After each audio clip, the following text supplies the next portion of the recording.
Hello, everybody. This is the Pocket Passer. I'm your host, Randy White. I hope all of you are having a fantastic day. I know I am because I'm breaking down the best plays from Josh Allen's MVP season right now.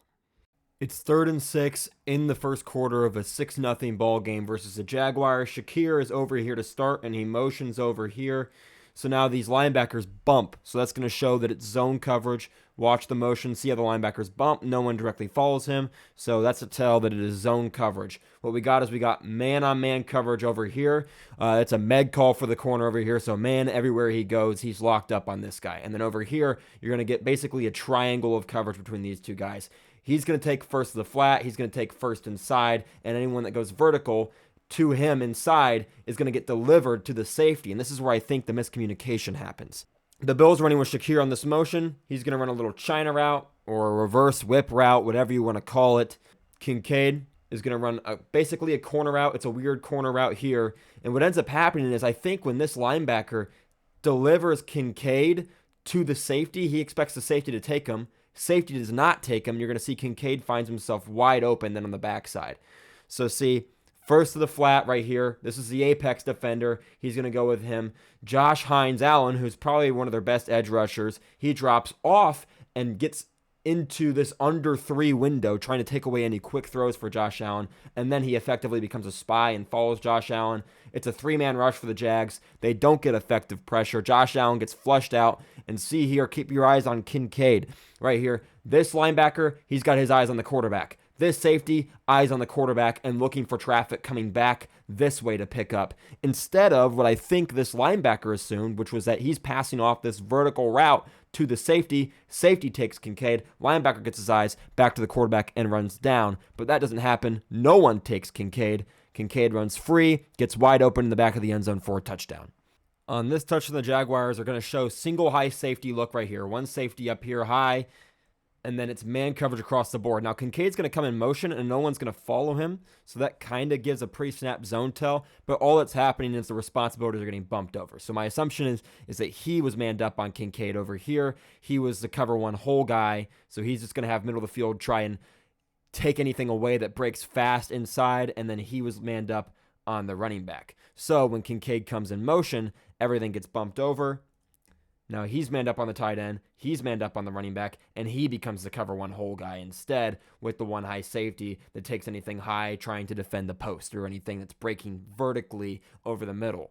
And what happens is the Bills run red zone scissors. It's a pretty good concept. You get Kincaid run into the flat. This safety follows him out here. It's good against cover 1 man. It's good against cover 3. And it's designed to get the same thing open. If it's cover 3, then you're going to get a high-low read on a flat defender. It's essentially a flood concept. You're going to get Marquez Valdez-Scantling breaking inside, and he ends up breaking it back out, but it's delayed enough that it doesn't get in the way of this corner route from the running back position. So he's going to break out. He's going to bend it like he's running to the flat. So this linebacker is going to be aggressive, trying to leverage him over the top. And then the running back breaks vertical towards the front pylon and gets leverage over the linebacker covering in man coverage, who just can't run fast enough. So Ty Johnson wins leverage right here. As you can see, this safety right here follows him over the top, and he's running with the tight end. So now Josh Allen knows, despite the fact that they leave an edge rusher free in the 4-man rush, he knows he just needs to buy a little bit more time. And there goes Ty Johnson. See the little move? He's going to bend like he's breaking to the flat and then run right by him. And then turn, look for the ball, wide open at the front pylon. Now on this touchdown, the Jets are running a coverage that might be similar to what you would see in terms of like rules to a 2-man under look in Madden. Now the difference is Madden usually doesn't show it out of a 1-high look, but in this situation, safety's going to roll down. He's going to play underneath here and also keep his eyes on Josh Allen, quarterback, make sure he can't get out of the pocket and really hurt him with his legs downfield. And then same thing here, this linebacker going to kind of sit in this zone, try and take away anything that breaks into his area, and then as well, eyes on the quarterback, make sure that he doesn't get out of the pocket and actually run for a touchdown on 3rd and 11 near the end of the second quarter. It's man coverage across the board. Everywhere else, everyone else is manned up. This safety manned up here on Kincaid. This guy manned up on Dawson Knox, manned up right here. And the Bills are actually running a concept that is identical to the concept that Josh Allen threw a touchdown pass on earlier. All goes. So vertical, vertical, This one a vertical across the field. Vertical outside release, vertical. So identical situation here. Matt Collins scored the touchdown with a nice little outside move on the corner. Snap inside. Josh Allen got the ball to him on time against a slightly different look defensively. This time, Jets bring a 4-man rush. Nothing's open immediately. He can probably throw this. Nah, can't throw this again. Linebacker moving under it. You'd have to put this high, and it would be a pretty difficult play to make. So Josh Allen hangs on to it. He gets pressure up the A-gap with the left guard getting beat. So he's going to step up, and now bang, he is in between a left tackle and a defensive end, rushing the passer. He somehow squeezes in between them. Now the safety and the linebacker both giving chase. Neither of them are accounting for anything vertically. Dawson Knox here on the outside release seam. He's going to now be in scramble drill, sees Josh Allen running. He's going to break and run to this front pylon. Josh Allen sees it, delivers a good ball on time. Touchdown, Bills. I couldn't not include the touchdown pass to himself where he throws it to Amari Cooper and he pitch back. So Matt Collins motions in here. He's going to insert into duo. So this is a run play called right here. This ball is supposed to get handed off to Ray Davis right here, right through this gap right here with Matt Collins motioning in to insert, and he's got an alert slant option if he wants it to Amari Cooper. He obviously takes it. Now the logic here is look at all of these defenders over here that are all shifted over, and there's absolutely no one over here to jump into the slant window. They're all where the ball is getting handed off. So why hand this ball off? This is why you have that alert option. He takes one step, immediately throws it. Yes, throws it behind. Great catch by Amari Cooper. And then Josh is just like, hey, I guess I'm here. Breaks a tackle after the pitch, dives for the pylon. Insane play. This is a variation of the always beloved stick concept. So a traditional stick concept, you get the stick route here. So against zone, he's going to sit. Against man, he's going to run away. You're going to get the flat route here, and then you're going to get the clear out route here. But this is a different variation. This is with a slot fade. So you get the stick route here, and then if you like the matchup on the slot fade, it's more of an option to throw, especially against this one high safety look. Matt Collins going to square him up and get outside of him, and then you get a hitch on the outside. So you still get your flat control. It's bumped out one, and you get your clear out, and it ends up here. So against zone coverage, you can still clear out this corner, and then it still becomes a flat read on the flat defender in a cover 3 look, where if he gets out here, you hit the hitch, and if he sits here, or if he gets out here, you hit the stick against the leverage attacking of this inside defender, and then if he sits in here, you hit the hitch. So because it's man coverage, now you're just simply reading best matchup.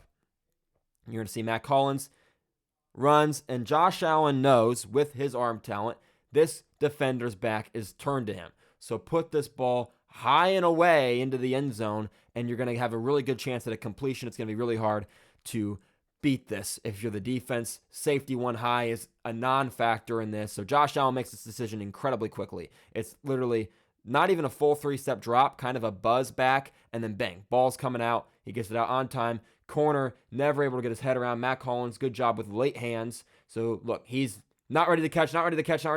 Bang, in his chest. Touchdown. Great job by Matt Collins showing late hands. Good decision by Josh Allen to go ahead and take his matchup that he likes, put the ball up and away. The ball placement's certainly not perfect, but it's good enough for Matt Collins to make a play on it with the way he plays it so well. One of the biggest plays of the entire year, and the Bills are running mesh traffic. It's 23-21 late in the fourth quarter.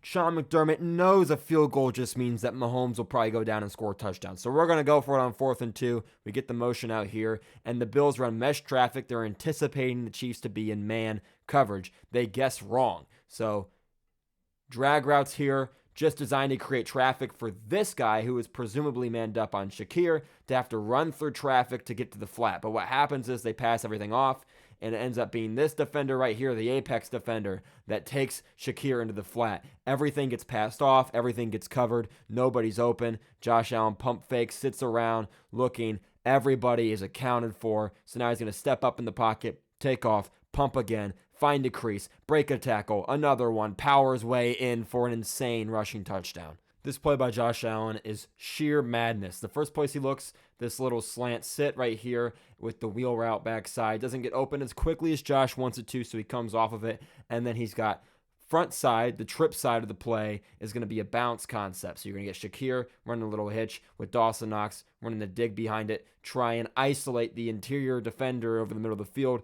get him to jump with just a fade stop on as the number one receiver over here at the end of the trip side. Now what ends up happening for the Jets is it's man coverage right here. Locked up man on man. He's going to get first outside. So when this running back goes out, that becomes his man.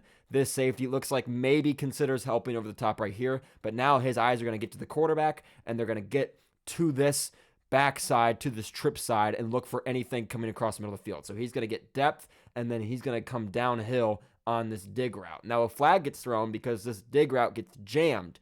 So it never gets open on time anyway, but this safety is going to take it away when it breaks inside so Josh can't throw it.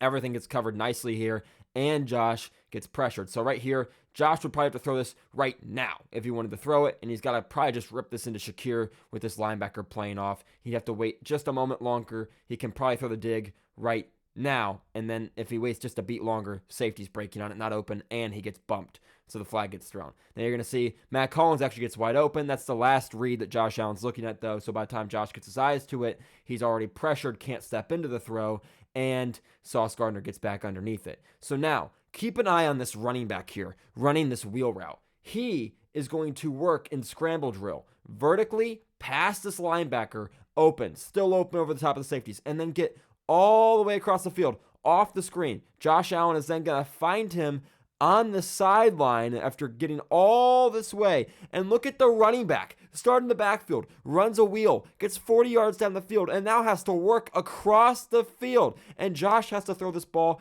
high enough, away enough, in front enough, and fast enough that the safety can't get under it to make a play, and he delivers a strike near the 50-yard line. This is just an absurd play. Here the Bills run dagger, and the Colts cover it very, very well.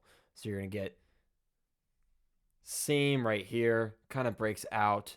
You're going to get a crossing route right here, and then you're going to get the deep in right here with basically like a sail route over here, and then a swing route from the running back. Colts are running cover 3, and they end up covering it really well. So this linebacker drops into this window right here, sits under the dig, it doesn't get open.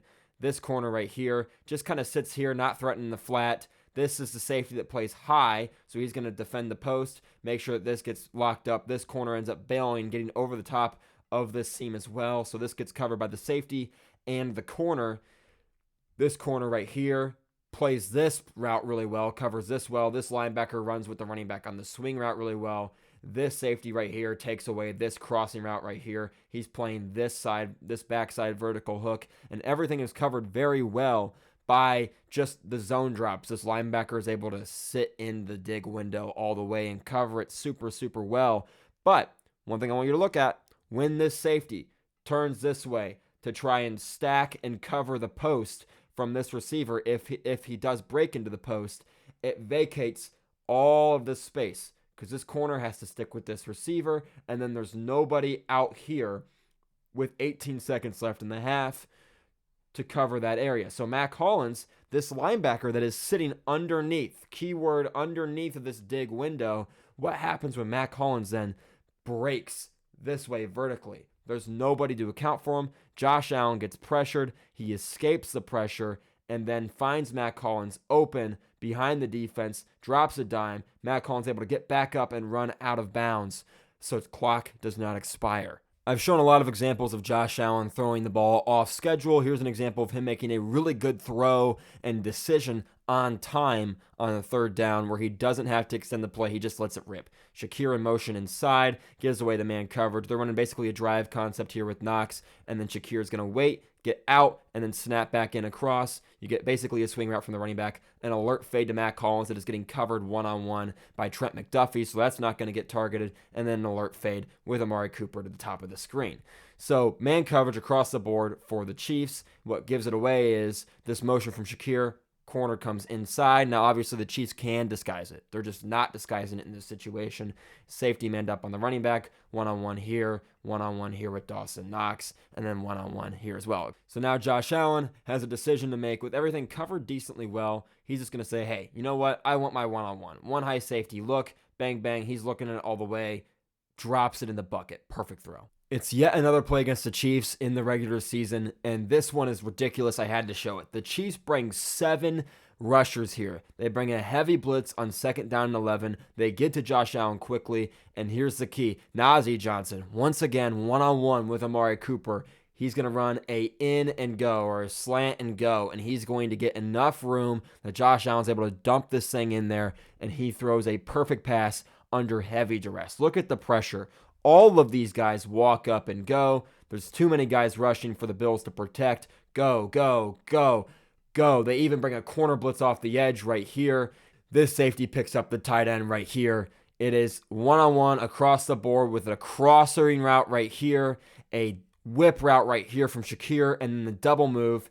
Josh is going to get hit. He hangs in there, delivers it, gets pounded immediately after, and drops this thing in the bucket. Once again, man coverage. It's 2nd down and 5 here against the Lions. I love this play design. They're going to do a fake end around with Shakir. That action freezes up this linebacker that's locked up man on man on the running back right here, Ty Johnson. That's huge. These corners pass off, so this corner bumps down to here, and then this corner follows the motion. That's how we know it's man coverage. He follows the motion across. Safety high is not going to account for a vertical route over here. This wide receiver right here, Amari Cooper, is going to take an inside release and sit inside, bring this corner in, and then you get insert through the A-gap, run vertical into a wheel route. Great play design. They get the fake. It freezes the running back. See how already approaching the A-gap, linebacker still hasn't moved. Oh, I got to react. I got to run under these two guys because I saw it late, and now Josh Allen just drops this thing in the bucket perfectly. 3rd down and 5, and where Josh Allen ends up throwing the ball here is kind of ridiculous. Motion, you're going to get the drag route. You're going to get the dig route right here. So you got a drive concept with a corner route here.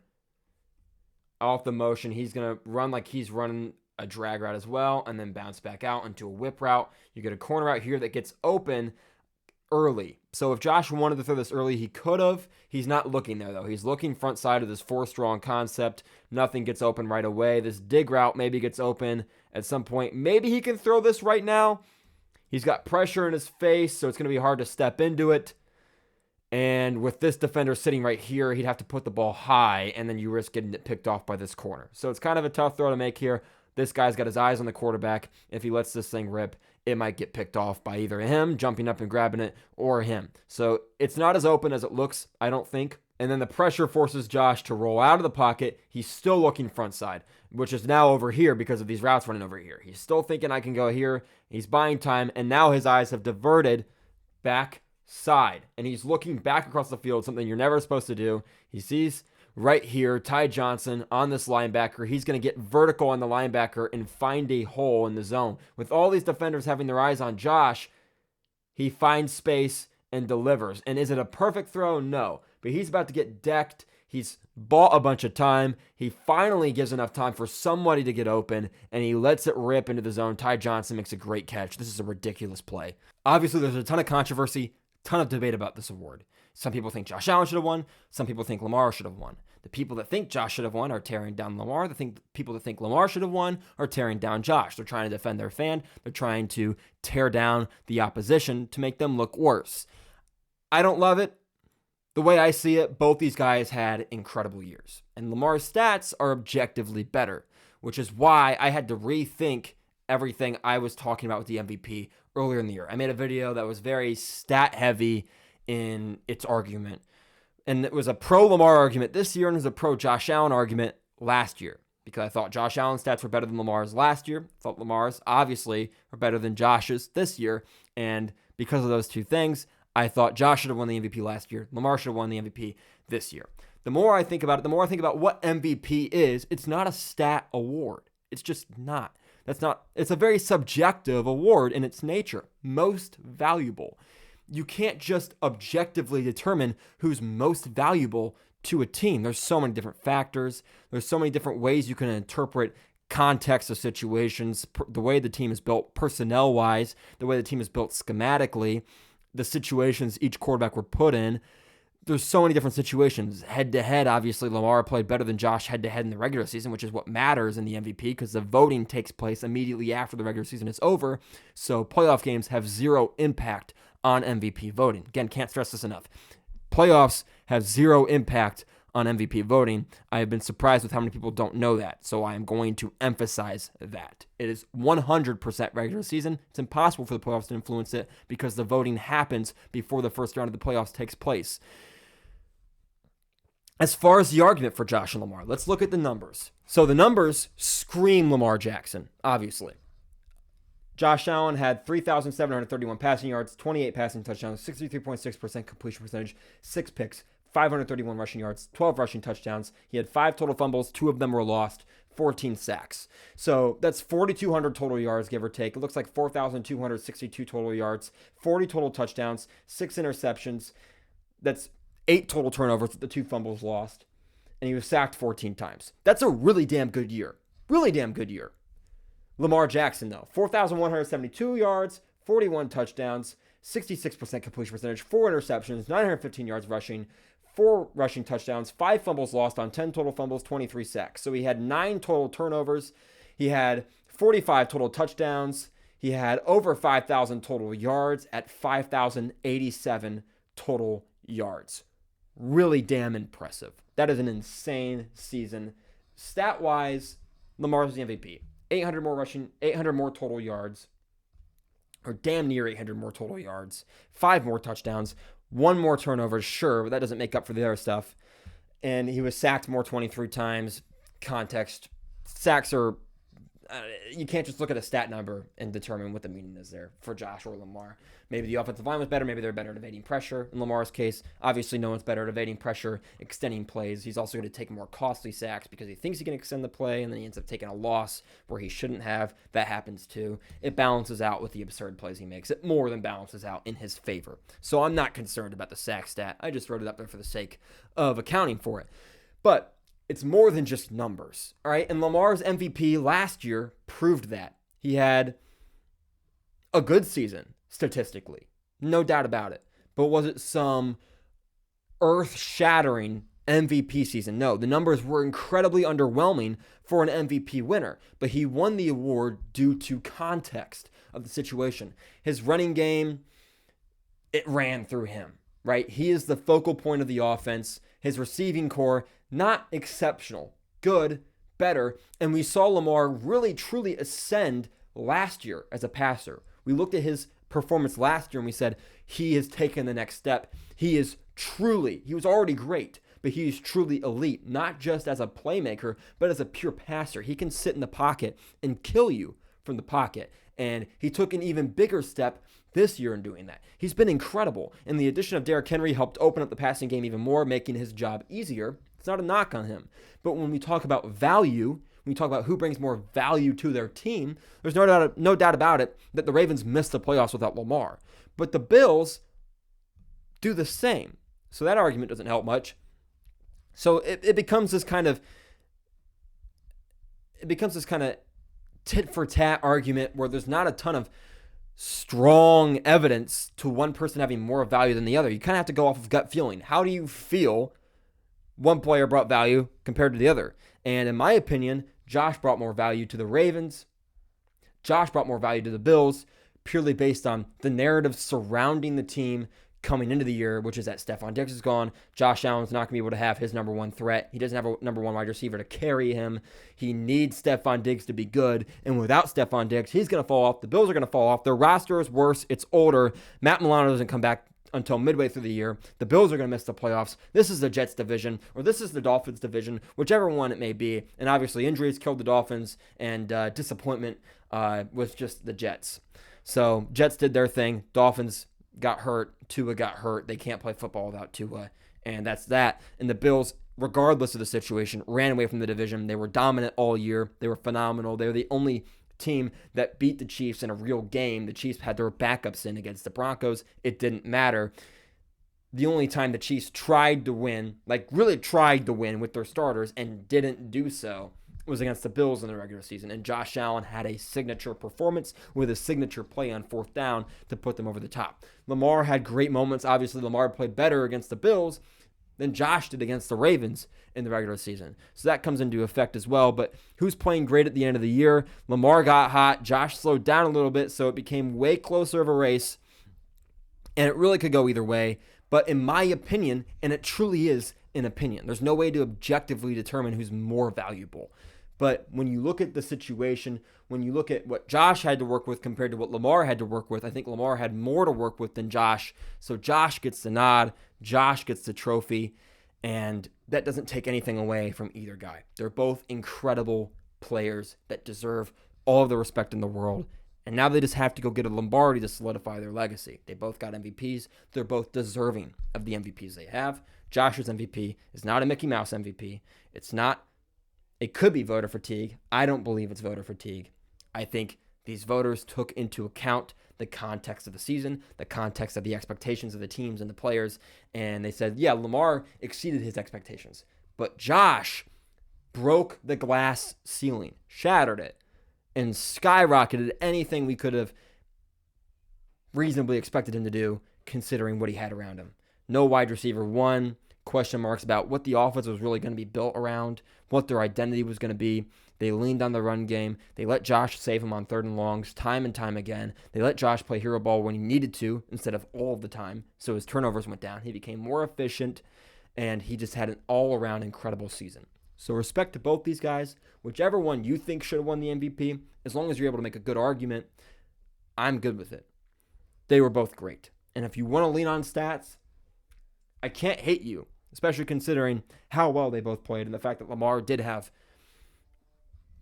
better enough stats that it was arguable in his favor. Both these guys are great. I don't love seeing the amount of hatred and downright tearing down of the opponent in the argument. Both these guys deserve to be uplifted for their accomplishments. That's all I got for you guys. If you enjoyed this video, consider leaving a like and subscribing, and I will see all of you in the next video. Peace.